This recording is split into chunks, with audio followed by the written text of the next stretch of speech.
Alam mo yung feeling na parang ang dami mong gustong gawin or baguhin sa buhay mo, pero hindi mo alam kung saan ka magsisimula. So hi, my name is Yao.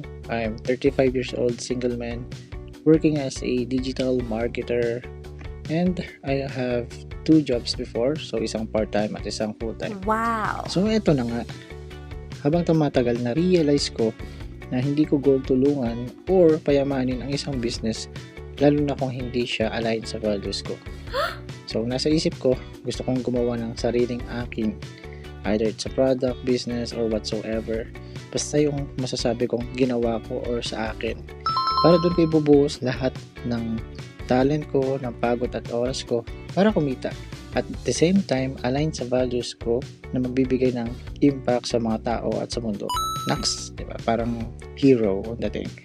Pero sa totoo lang, yun yung goal ko. Kasi naiirita na rin ako sa mga content creators na sinasayang yung oras ng mga viewers nila. Kaya kumikita. Pero kung ako gagawa ng mga content na walang kwenta, hindi siya fulfilling sa part ko. Makukonsensya pa nga ako. So bakit ako nag-resign sa full-time ko?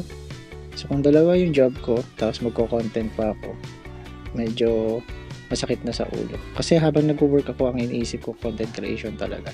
Kaya finish ko na this year. Kasi one day naisip ko, kung hindi ngayon, kailan pa? Kasi kung kaya ng ibang tao, bakit ako hindi? So kailangan ko i-sacrifice yung full-time ko para makapag-focus sa content creation. So ito na yung challenges. So dahil nag-quit ako sa full-time, syempre bumaba yung income ko.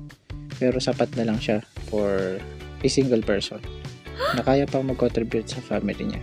Other thing is, kahit na may clarity na ako sa content na gusto kong gawin, medyo mahirap pa rin magsimula kasi hindi mo alam kung kailan ka mamomonetize or kung mamomonetize ka man, hindi ko rin alam kung tuloy-tuloy ba ako or mapapagod din ako. But you know what's rewarding at kung bakit ko masasabing worth it? Sa tingin ko, ito nga talaga yung best decision ko so far this year. Na para sa pagtanda ko, hindi ako magre-regret na hindi ko sinubukan or hindi ako nag-all-in. Masaya rin ako sa ginagawa ko at fulfilling kahit na wala pang monetization. Kasi dito magagawa ko kung ano yung mission and vision ko. Wow! Kaya go lang. So tama na muna yun sa akin. Ikaw, mag-quit ka ba sa job mo to chase your dreams? Or if you're thinking about a big leap, please subscribe and let's grow together. And again, thank you for watching. See you on my next videos. Ingat!